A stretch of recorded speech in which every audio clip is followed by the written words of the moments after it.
வணக்கம். ஏஎல்பி ஜோதிடர் ஸ்ரீ குரு உமாவேங்கன். யாரெல்லாம் சொந்த பிஸ்னஸ் பண்ணக்கூடாது? அது என்ன 4 லக்னத்துக்கு மாத்திரம் சொந்த பிஸ்னஸ் பண்ணக்கூடாது? நம்மள்கிட்ட பார்த்த நண்பர்கள் கேட்ட கேள்வி. அவங்கள்ட்ட நாங்கள் திருப்பி கேட்டோம். ஏன்னாங்க நீங்கள் ஒரு 5 வருஷத்துக்கு முன்னாடி பிஸ்னஸ் ஆரம்பிச்சிருப்பீங்க, அதில் லாஸ் வந்திருக்கோம், மறுபடியும் இப்போ ஏன் அதே கேள்வி கேட்குறீங்க அப்படின்னு தான் கேட்டோம். அவங்களுடைய லக்னம் வந்து மிதுன லக்னம். மிதுன லக்னம் எப்போ ஆரம்பித்ததோ அப்போ அதிலே இன்வெஸ்ட்மெண்ட் அப்படிங்கிறது அவர் பண்ணார். பண்ணும்போது என்ன ஆச்சுன்னு பார்த்தீங்கன்னா, அந்த பணம் வந்து அவருக்கு தடை அப்படிங்கிறது சொல்லலாம். அவர் கைமாத்தா யார்ட்டையோ பணம் கொடுத்து வச்சுருந்தார் பிஸ்னஸ் ஆரம்பிக்கிறதுக்கு. ஆரம்பித்து முடித்ததுக்கப்புறம் வாங்கிக்கலாம் அப்படின்னு சொல்லிட்டு கடன் வாங்கியிருந்தார். அந்த பணம் அவருக்கு கிடைக்கவே இல்லை. மேற்கொண்டு அவருக்கு தேவையான பொருட்கள் வாங்கிறதுக்காக அவருக்கு அந்த பணம் அப்படிங்கிறது கிடைக்கல. ஆரம்பித்ததுலேயே அவருக்கு நின்றுச்சு.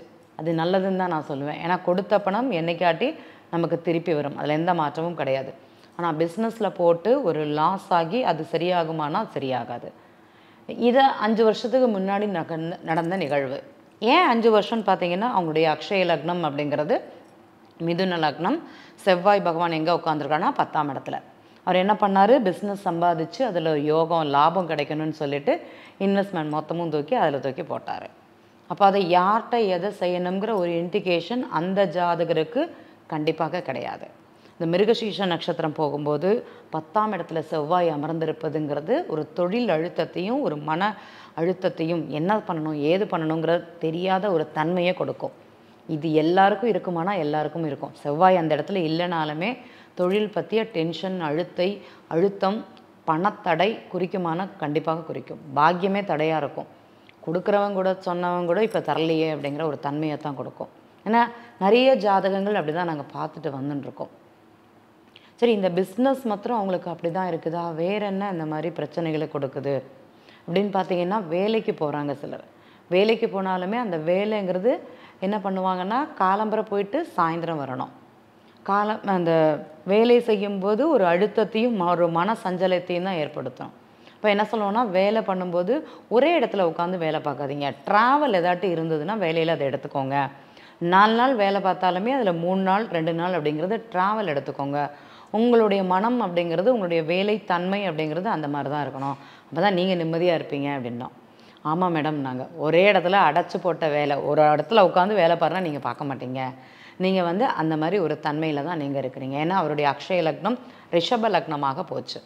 அந்த வேலை அழுத்தம் அப்படிங்கிறது ஜாதகருக்கு அதிகமாக அங்கே குறிகாட்டுமானா கண்டிப்பாக குறிகாட்டும். நிலையற்ற வேலை, ஒரு ஓடி ஆடி செய்யக்கூடிய வேலை, ஜெட்டாக இங்கேருந்து இங்கே பறக்கணும், அந்த மாதிரி தான் இருக்கணும். ஒரே இடத்துல உட்காந்து வேலை பார்க்க அவரால் முடியாது. இது 10 வருஷமா அப்படின்னா கண்டிப்பாக கிடையாது. சில காலங்கள் மட்டும்தான். வேலை இல்லாத ஒரு நபர், வேலை நல்லா செஞ்சுட்டு இருந்த ஒரு நபர் இந்த மாதிரி தன்மைகளை குறிக்குமானா அவருடைய ஜாதகத்தில் குறிகாட்டியை தான் அங்கே சொன்னோம் அவருக்கு. இது எத்தனை நாளைக்கு இப்படி இருக்கும் தான் அவர் கேள்வி கேட்டார். இன்னும் 2 வருஷம் இருக்கும், பொறுத்துக்கோங்க அப்படிங்கிறத சொன்னோம். ஏன்னா அவருடைய ஜாதகப்படி நட்சத்திர புள்ளிகள், ஏஎல்பி நட்சத்திர புள்ளின்னு சொல்லக்கூடிய கிரகம் மாற்றம் வரும்போது அவருக்கு இந்த தன்மை அப்படிங்கிறது மாறுபாடாக இருக்குமானா கண்டிப்பாக மாறுபாடாக இருக்கும். அதை அவங்கள்ட்ட சொன்னோம். ஏன்னா இன்றைக்கி சொன்னதை மட்டும் நல்லா நம்ப மாட்டிங்கல்ல. அதுக்கு முன்னாடி ஏஎல்பி லக்னம் ரிஷப லக்னமாக போகும்போது அங்கே வந்து உங்களுக்கு கார்த்திகை நட்சத்திரம் 2ஆம் பாதம் 3ஆம் பாதம் 4ஆம் பாதம் போச்சு. அப்போ சூரியன் எங்கே உட்காந்துருக்காருன்னா 10ஆம் இடத்துல. ஒரே இடத்துல தான் வேலை பார்த்தீங்க. வீட்டில் உட்காந்து வேலை கூட நீங்கள் பார்த்துருப்பீங்க. அது உங்களுக்கு நல்லா இருக்குமானா நல்லாயிருக்கும். அது ஒரு பொருளை மாற்றி கை மாற்றி விடுறதுனால உங்களுக்கு அன்றைக்கி லாபமாக போச்சு. இன்றைக்கி வேறு ஒரு இடத்துல போய் வேலை பார்க்கும்போது இந்த அழுத்தத்தை உங்களுக்கு கொடுத்துருக்கு அப்படிங்கிறத அவங்களுக்கு சொல்கிறோம். அவருக்கு அப்படி என்ன சொல்கிறதுனே தெரியல. ஏன்னா இந்த முன்னாடி நடந்த நிகழ்வுகளை இந்த நட்சத்திர புள்ளிகளை வச்சு தான் சொல்லும்போது அவருக்கு அங்கே குறிகாட்டி அது அவர் உணர்ந்து அதற்கு அடுத்து வரக்கூடிய காலங்கள் அவருடைய வேலையோட மாற்றம், வேலையுடைய தன்மையில் ஒரு மாற்றம் கிடைக்கும்போது அவர் சந்தோஷமாக உணர்கிறாரானா கண்டிப்பாக உணர்கிறார். இது எல்லாருடைய ஜாதகத்திலையும் சொல்ல முடியுமானா அவருடைய கிரகங்கள் அனுசரித்த நிலை, அவருக்கு மாற்றம் தரக்கூடிய காலங்கள் அனுசரித்து கூற முடியும். சிலருக்கு 10 வருஷமே வேலை டென்ஷன் இருக்கும், வருமானம் தடையாகத்தான் இருக்கும். வருமானத்தில் திருப்தியற்ற வருமானம் வரும். அது கடனுக்காகவும் நோய்க்காகவும் குடும்பத்துக்காகவும் செலவழிக்கணும் தான் இருக்கும். அதை மாற்ற முடியாது. பேங்க்கில் வந்து இன்றைக்கி எனக்கு 1 லட்ச ரூபா சம்பளம் கிரெடிட் ஆகுது அப்படின்னா அந்த 1 லட்சத்தையும் நான் என்ன பண்ணுறேன், எடுத்துடுறேன். என்னுடைய பேங்க் எடுத்துக்குது. நான் நிம்மதியாக இருப்பேனா கிடையாது. அப்போது சம்பாதிக்கிறது எதுக்காக? கடனுக்காக அப்படிங்கிறத நம்ம தெரிஞ்சுக்கணும்.